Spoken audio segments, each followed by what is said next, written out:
Estamos de volta com o programa Você Pode Ser Feliz aqui pela Rede Século XXI, atendendo desde já os seus pedidos de oração. Quero só lembrar que você também é convidado a participar, porque no final do nosso programa a gente vai sortear o livro que o Júlio Borges escreveu, falando sobre a sua experiência, o seu testemunho, não só em relação às drogas, mas a questão da superação e da espiritualidade. Eu tenho certeza que vai ajudar muito você e a sua família, com certeza. Então, ligue e participe, que você pode ser o sorteado nesta manhã de sexta-feira.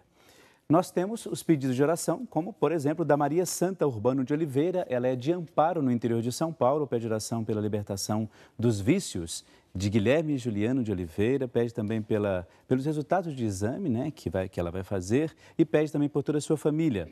Luiz Pereira Albuquerque, de Sumaré, no interior de São Paulo, pede oração por ele mesmo, por toda a sua família, e em especial por Luiz Fernando. Tereza Senive, de Ivaí, lá no Paraná, pede oração por ela mesma, por seu esposo Irineu, por sua mãe Helena. Diz assim, por todas as crianças do mundo.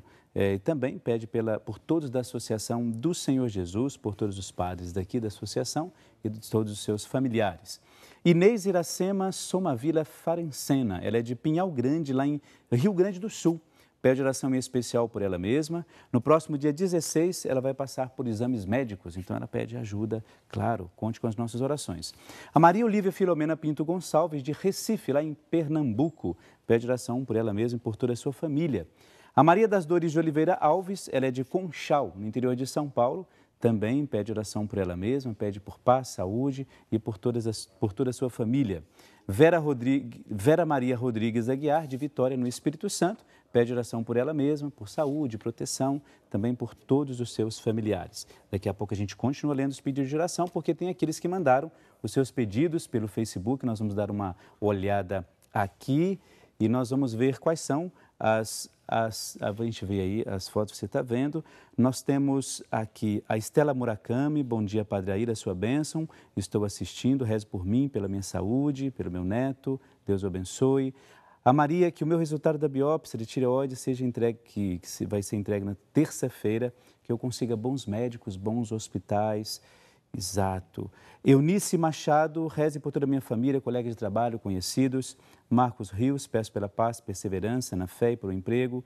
A Nilcele Nascimento, bom dia, peço saúde para minha família e por meus amigos. A Adelina Alves e também Bete Arrieira, todos fazendo seus pedidos. E aqueles que também aqui curtiram e apresentaram também, por curtir as suas intenções e os seus pedidos. Muito bem, a gente continua o nosso bate-papo aqui. A gente viu um VT com esses jovens e eu queria saber de vocês o que vocês acharam desse VT que nós acabamos de ver, com as perguntas deles, com as observações. Como é que vocês viram? Bom, duas coisas. Primeira coisa, acho que vocês perceberam no início, sabe que é um dependente químico? Não. Então, nós vamos pensar um pouquinho que essas gerações hoje, elas são extremamente intelectualizadas, virtualizadas e muito pouco críticas. Não tem crítica, não tem malícia. Só recebe a informação. Só recebe informação, usa a informação, mas elas não têm um sentimento de adequação à vida muito claro. Então, aí... careta, vocês escutaram a menina falar sobre o careta? Eu acho que nem existia essa palavra mais, mas existe ainda. Então, assim, esse vídeo traz para mim um pouco do que o Júlio estava contando sobre ele, que não existe informação sobre essa questão da droga. Existe informação sobre a questão do prazer. Percebe? Então, vamos beber tal bebida, vamos... você está triste? Vamos tomar 2 cervejas lá que passa. Você está triste? Vamos fumar um que passa. Vamos dar um tiro, né? Cheirar um... E vamos. Então, assim, o que tem acontecido com o mundo dos anos 70, 80 para cá? A não disposição social, familiar, de que as pessoas possam sofrer.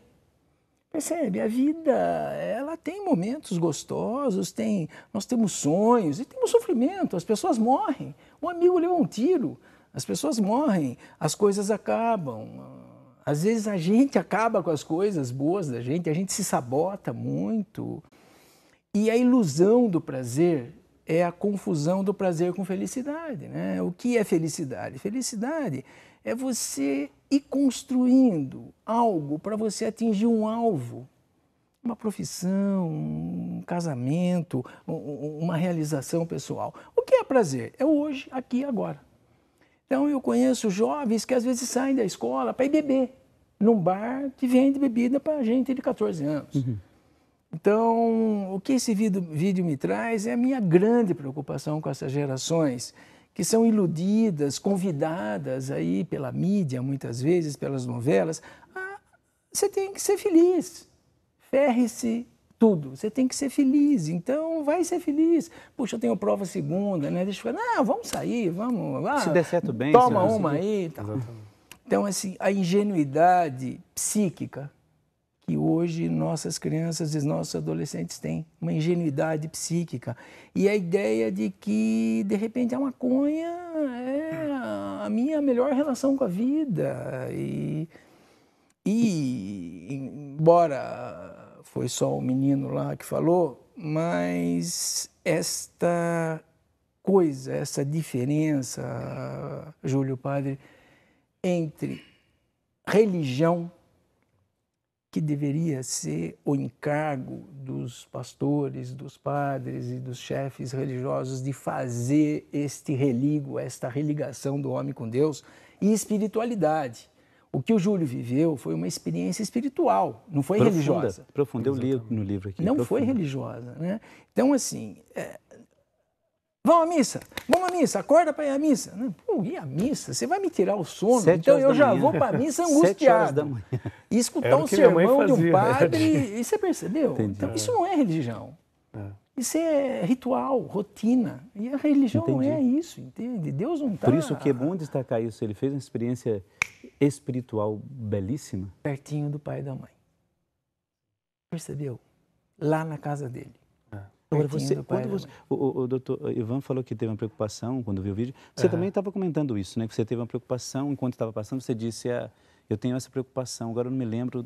Não, é que assim, hoje, né, uma das formas de lidar com a história da minha vida, né, com o envolvimento das drogas, é trabalhar na prevenção. É o mínimo que eu posso fazer, né, em forma de agradecimento a Deus e também pensando no futuro desses jovens. E eu estou desenvolvendo agora um trabalho, assim como o doutor Ivan, um trabalho nas escolas, né? Então eu tenho conversado com os jovens. E quando eu vejo, né, como nesse bate-papo, as perguntas me preocupam um pouco, porque ainda eles foram leves, eu acho. Eles foram bem leves. Eles estavam durante o sacrário. Sim, talvez estava aqui. Eu não estava uma câmera. Eu não estava do lado ali, seu pai está me vendo e tal. Sim, e eles são também um pouco mais maduros, eu acredito, porque já estão vivendo uma experiência dentro da igreja. Então, talvez por isso o cuidado com as perguntas. Mas no colégio é totalmente diferente. Eu imagino. No colégio, o que me preocupa são duas coisas. O primeiro é a gana que eles têm de realmente perguntar. Quando eu abro para perguntas, eu converso com eles, eu rezo com eles e eu abro para perguntas. Quando eu abro para perguntas, é um monte de mão levantada. Então, me preocupa porque, na verdade, eu fico feliz porque existe uma sede de conhecimento, mas, ao mesmo tempo, eles precisam sanar essa sede de conhecimento. Esse é o primeiro ponto. Segundo, são as perguntas que eles fazem. A maioria delas qual é o sentimento quando você usa isso? Qual é o barato que você... Qual é a sensação? É isso que o doutor Ivan acabou de falar. É o que o mundo prega. O mundo prega tanto a sensação que eles não se preocupam tanto com o que é a droga, com o que ela traz de malefício, o que ela estraga na vida. E aí, por exemplo, quando eu falo para eles assim, olha, eu não sei se vocês sabem, mas a maconha tem 400 toxinas. 80 delas entram no seu sistema nervoso, lá no encéfalo, e te fazem um dependente químico. Elas olham para mim com uma cara de assustado e falam, nossa, tio, é verdade? E alguns até me procuraram depois de um bate-papo. Eu vou contar a história de um só que me procurou num colégio de Campinas. No fim do bate-papo, ele me falou assim, Júlio, eu uso maconha há 2 anos. Por incrível que pareça, hoje eu senti uma vontade de parar. Então eu queria saber como é que eu faço isso. Ou seja, funciona. É um trabalho de formiguinha, mas funciona. Por quê? Porque até então, fumar maconha para ele era natural, era bacana, fazia dele um cara descolado.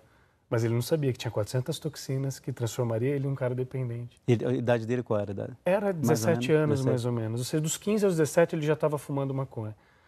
E quando eu vejo experiências como essa, o meu trabalho começa a fazer sentido. Porque assim, eu posso falar para 80 jovens ali no colégio, mas um me procurou. Se essa vida Então, for salva... mas isso é fundamental. Né? É o princípio de tudo para mim, assim. O mais importante é a vida. É a ovelha. Claro, sabe por quê? Senão a gente vai querer salvar milhões de pessoas, você não vai salvar nenhuma. Então é importante isso. Ora, você que está em casa, só para situar um pouco todo esse universo nosso aqui. Eu estou aqui ao meu lado, o Júlio, o doutor Ivan, estamos conversando sobre essa questão da dependência, estamos entrando na questão das drogas, já falamos da questão do álcool, estamos falando, melhor dizendo. Tivemos um VT, um vídeo com alguns jovens lá na Paróquia São José, falando, relatando um pouco algumas experiências, não de uso das drogas, mas falando e até perguntando, dando o seu próprio testemunho. Então, se você tem alguém em casa que está passando por isso, você conhece, melhor dizendo, alguém, então pode mandar para a gente aqui a sua pergunta ou as suas observações, tá bom? Porque a gente quer conversar e quer sanar, pelo menos, algumas das possibilidades, das dúvidas que você tem, tá bom? Eu só queria lembrar, assim, uma pergunta básica dentro disso. A dependência, ela é uma doença? Ela é doença? A dependência é uma doença. Doença. A gente pode a Qualquer está doente. dependência é uma doença. Como eu tenho, por exemplo, diabetes, eu tenho isso, eu tenho uma doença. Eu tenho uma doença. Uma doença e preciso controlar. E então, voltando a essa história da dependência, eu queria voltar à história da angústia. Então, a angústia é a origem de tudo. Então, tem gente que fica angustiado porque está acabando o domingo, vai até a geladeira e come a pizza gelada de ontem. De sexta. E come bastante, daqui a pouco está obeso. Tem gente que começa a roer unha, tem gente que puxa cabelo, tem gente que tem tique, tem gente... Então, assim, a angústia gera sempre algum movimento. O movimento mais bonito que a angústia deveria gerar é essa coisa do medo, da raiva, do choro. E nesse momento, nós temos que ter este ser, este anjo da capa do livro, que vem nos resgatar. Ah, sim, é. Aquela mãe com aquele belo coração, que vai suportar a angústia do filho, que vai ter prova amanhã, e o domingo está acabando e ele não estudou, e ao invés dela dizer, você ficou brincando, ela vai deixar ele chorar, porque não adianta mais agora. Tá? Tá aqui. Se ele se arrependeu, que bom. O arrependimento é bom, percebe? É bom.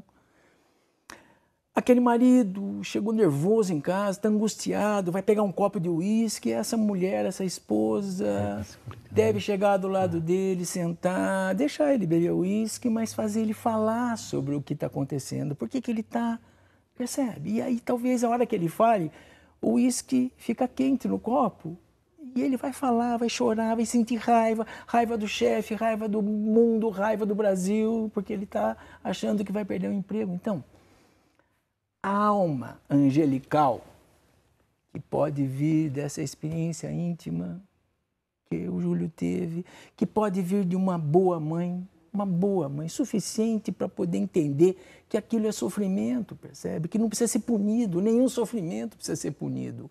Aquele pai que vai pegar a filha que brigou com o namorado, senta aqui, fala o que você está sentindo, e ela com raiva. Então, assim, a gente precisa do outro. O problema é que o outro está pensando no umbigo dele, está pensando no próprio prazer. Está aquela mãe assistindo a novela e o filho entra batendo porta, e ela fala, pai, estou assistindo novela. Percebe? E ela não percebe que aquilo é dor. Não importa que dor seja. A dor de não ter sido convidado para o aniversário, a dor de estar tirando nota baixa ou a dor de estar não encontrando sentido na própria vida, sentido nas coisas que faz, na escola e tudo mais. Então, nós precisamos do outro. Nós precisamos do outro. Por isso que existem pastores, psicólogos e voluntários como ele que vão fazer a diferença na vida de alguém. Mas numa sociedade que privilegia o prazer, e o prazer é o happy hour, o prazer é ficar não sei quantas horas na academia lá e olhando para o espelho, o prazer narcísico, uma sociedade que vai fazendo esses convites, né, como ele fez para a namorada e para a cunhadinha dele, vamos fumar. Quanto mais gente tiver doente como eu, menos diferente eu me sinto. Por isso que nos grupos de droga, sempre a gente leva alguém lá, não, fuma aí, pô, você é careta. Não. Então, assim, a origem de tudo é a angústia. Os gatilhos que vão levando as pessoas a usar, curiosidade, Imaginar que o outro é mais feliz que eu porque ele fuma maconha e ele não tem... A gente pode entender que tudo isso é a origem. Curiosidade, o convite, eu estou em sofrimento, perdi meu cachorrinho e daqui a pouco, vem cá, vamos tomar umas aí, vamos cheirar, vamos fumar, vamos... Então, assim, a maneira como a droga chega na vida das pessoas, ela é diversa, ela é... A origem do uso da droga, do álcool, do remédio, é a angústia. A resolução disso tudo é a gente ter alguém em quem a gente possa chegar e falar, padre, eu estou mal, minha mãe está com câncer, e eu percebo, mas que seja um padre que vai sentar e ter tempo para ele. O psicólogo, que nem todo mundo tem acesso, o amigo, o vizinho, eu tenho um outro Joel que eu conheço, que quem salvou esse menino foi o pai de uma ex-namorada, que percebeu que ele gostava dela pelos WhatsApp que ele mandava para ela. Ele foi atrás desse menino e levou esse menino para conversar com um padre, amigo dele, em Minas. E esse padre passou um dia com esse menino. Quando ele saiu de lá, ele saiu tão zonzo que ele foi atropelado pelo sujeito que era o chefe dos voluntários de um abrigo de droga. Então, e aí ele associou que essa foi uma resposta, ele deu, foi atropelado assim, machucou-se só, e aí contou o que estava fazendo, e hoje a vida desse sujeito é outra, voltou com a namorada e tal. Então, assim, tem que haver alguém na nossa vida, esse alguém que fala dentro para nós só, ou esse alguém que sabe que ninguém fica com raiva à toa, com medo à toa, ninguém fica batendo porta à toa e ninguém vai usar droga à toa. Tem motivo. Agora, só uma coisa que no VT, dentro daquilo que... Inclusive, até queria que a gente entrasse nesse ponto, vou ver se a gente consegue. Você falava assim, quando a pessoa pede para o outro usar, ou alguma coisa nesse sentido, de que assim, você vai ficar num mundo também careta, porque todo mundo aquilo ali, aquelas mesmas pessoas usam a droga. Então, assim, você não vai ser diferente de ninguém, você vai ser igual a eles. O lance do... E isso é ruim, isso é ruim. É a história do descolado, né? Eu quero ser descolado. E aí o descolado é uma baita de uma cilada, porque você... Vou dar um exemplo simples, não que isso seja errado, mas vou fazer uma tatuagem para ser diferente. Cara, existem N pessoas, milhares de pessoas com tatuagem, você não vai ser diferente. Você vai ser mais uma com tatuagem. Eu vou usar droga porque ser droga é descolado. Não, você não vai ser descolado, você não vai ser diferente. Você vai ser mais um que usa drogas. É uma cilada que o mundo proporciona para a gente e que a gente, num momento de falta de consciência mesmo, a gente acaba caindo. Claro. A gente precisa também, só uma coisa que eu acho que é importante falar para os jovens, é que a gente fica falando também o tempo inteiro de angústia e tristeza, mas o meu caso, quando eu entrei no mundo das drogas, foi um momento de alegria. Né? Olha só que curioso. Ou seja, como você falou, a porta de entrada das drogas são várias. Eu estava no momento em que eu estava muito feliz, era uma festa, vamos beber. Então, beber seria ser mais feliz ainda. E fumar seria mais ser feliz ainda. E fumar maconha é mais feliz ainda. Sem esquecer que você estava com uma carga terrível dentro de você. Exatamente. Então, assim, será que realmente é alegre? Né? Será que isso iria me trazer alegria? Mas naquele momento, tudo me favorecia para que realmente aquilo seria, nossa, demais, agora eu vou usar droga. Você é alegre. O pessoal vai para curtir carnaval na Bahia, é a pegação. Estou dando um exemplo, né? Claro. Né? De festas e tal. Mas aí vai lá e se droga, e se prostitui, porque prostituição não é só dar o seu corpo por conta de um dinheiro, mas se prostituir é você usar o seu corpo em troca de prazer também, né? Então vai lá e aí se prostitui, se droga e acha que está feliz. É quando você cai na real e entra no abismo da angústia, da tristeza. Olha só, estamos aqui conversando então sobre essa questão das drogas, da dependência, assunto variado, tantas coisas. E você, claro, pode ainda fazer a sua participação, mandando seus pedidos, colocando também as suas intenções, e a gente vai continuar esse bate-papo. Quero só lembrar que hoje à noite, sexta-feira, às 19h30, nós teremos aqui a missa das Mãos Ensanguentadas. Então eu gostaria que nós vamos terminar esse bloco, né, lembrando você desse convite que nós vamos fazer. Daqui a pouco a gente já volta. Fique com o VT das Mãos Ensanguentadas.